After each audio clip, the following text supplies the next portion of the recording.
President Uhuru Kenyatta has called on the international community to help strengthen AMISOM through funding in its fight against Al-Shabaab. Well, this was in a conference held in London to provide support to Somalia, as Crystal Onkeo now reports.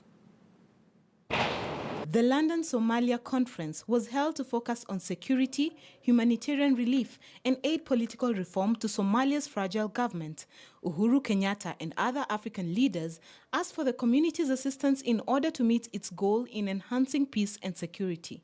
I therefore call on this conference to endorse the call by the troop-contributing countries and the African Union for urgent measures to support and strengthen AMISOM, particularly in the following priority areas.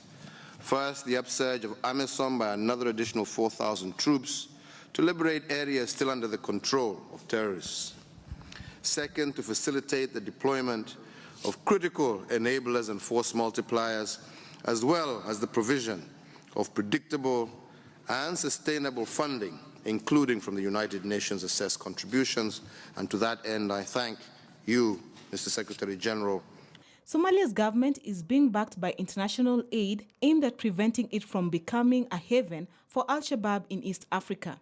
In his speech during the Somalia's president inauguration, Uhuru pledged his support and vowed to work together to deal with challenges in the region. Terrorism has been a hot-button issue in Kenya, prompting the government to allocate 54.6 billion shillings to boost security in the country during the 2017 to 2018 financial year.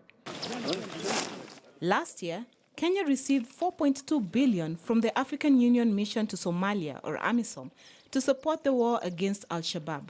This amount was less by 2.2 billion than the expected 6.4 billion.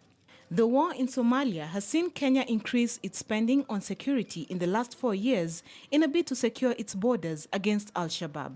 Crystal Onkeo, KTN News.